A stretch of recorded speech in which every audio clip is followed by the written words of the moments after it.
I'm going to be honest, folks. I haven't been following politics for a couple of months now. And I think that's been the wise decision. But, I must say, last night was a truly symbolic moment in our country's history, don't you think? I believe it calls for some acknowledgement, some sober or, depending on your perspective, non-sober analysis that you aren't going to get from Dana Bash or Jake Tapper. So without further ado, I declare by the power vested in me through executive action that we restore the role of court jester effective immediately. Seriousness. If you are still taking this whole thing seriously at this point, I'm sorry. It hasn't been serious for a very long time. Though, much of falsehood and many a dollar have been invested in upholding the illusion of this wonderful pageantry, the show of all shows, great men speaking to the nation of nations. Last night, this pageant gave us its finest act yet. A man on the doorstep of death versus a convicted felon. A stumbling, wide-eyed, mouth-gaping apparition of post-World War order versus the gilded shadow of the American entrepreneurial dream in a nationally televised spectacle for the presidency of the United States of America. The leader of the free world, the man who shall guide civilization forward in a time of revolutionary maturation and tremendous uncertainty by the majestic balls of his gallant leadership and enviable character. Sí, cajones, señor. Great men speaking to the nation of nations.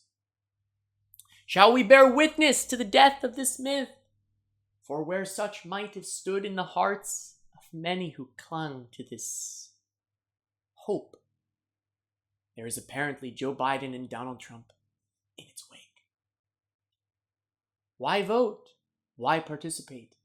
Is this unmerited cynicism or revolutionary courage?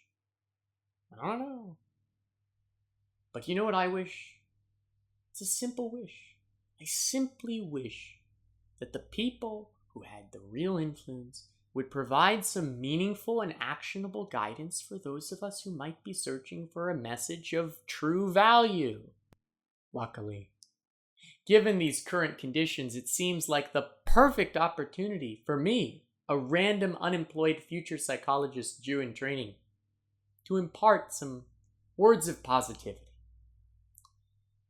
What can you do when everything is going to shit in politics? What can you do? Yes, you, behind the screen. You can do things.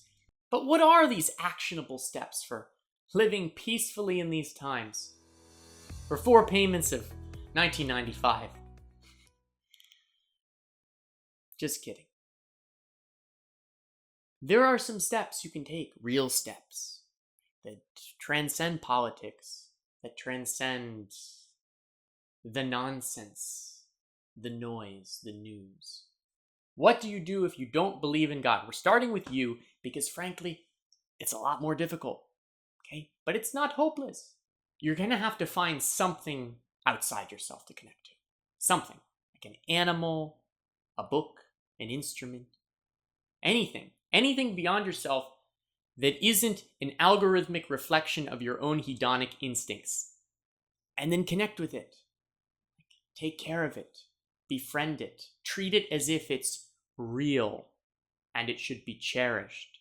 Even if it's a thing, just because it's a thing doesn't mean that you have to treat it as if it's inanimate. I know that's a radical proposition. It was for Moshe when he was instructed to sing to the rock. He didn't. He hit the rock. He treated it like it was an object that needed value extracted through that very forceful interaction. You don't need to do it. Sing to the rock. Develop a relationship with that which doesn't even seem alive. For starters, your technology. Start treating it like it's conscious. It will be sometime. So why not start the process now? If there's a link between the future and the past, and there really is some sort of binding gravity between the two, well, When the technology becomes conscious, you will not be aware of that moment. So, might as well start. Treat your world like it's meaningful. For crying out loud, by the end of his life, Tesla had a pigeon. I suspect you have more than that. Now, if that's a little bit too hippie and spiritual for you, and you believe in people, and by the grace of random chance and natural selection, you have those people around you, connect yourself with the people more. Speak to them. Call them. I don't know. Be the connective node. Now, if your family sucks and you don't have any friends, now the reason that this is more difficult for atheists is because you don't have a text. You don't have a book that everyone is reading. So there isn't a common artifact upon which people are deriving the connection. If everyone reads the same thing, I know, ew, gross, conformity. But on the contrary, the ancient books with preserved languages, they tend to have some oomph behind them, if you know what I mean.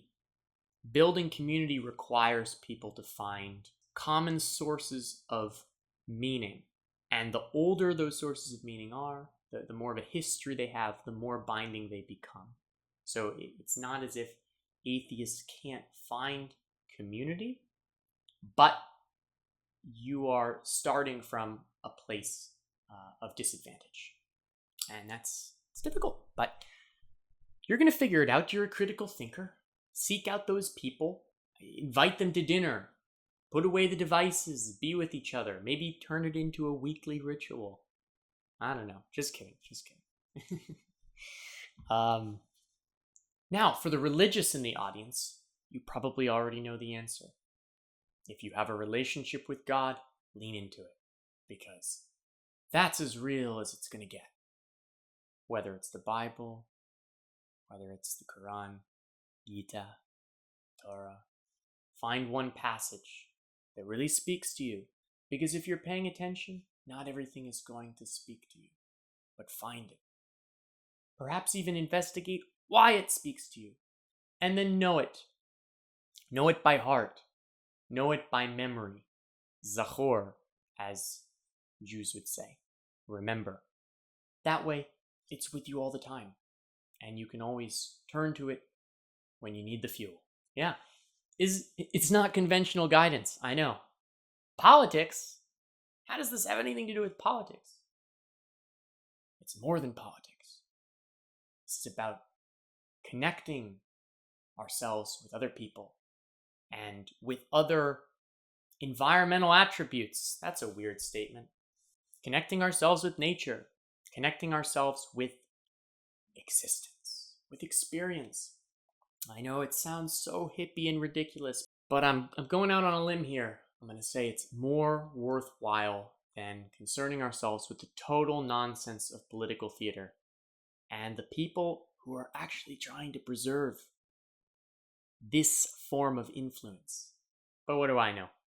Unlike Donald Trump, I'm a failed businessman. And unlike Joe Biden, my former job had to let me go. But that's not going to stop me from feeling the connection more and more as the months proceed. And Baruch Hashem. Because at this point, I'm going to need Judaism. And I bet you're going to need something to hold on to as well. So find it and hold on tight. It's going to be a bumpy ride.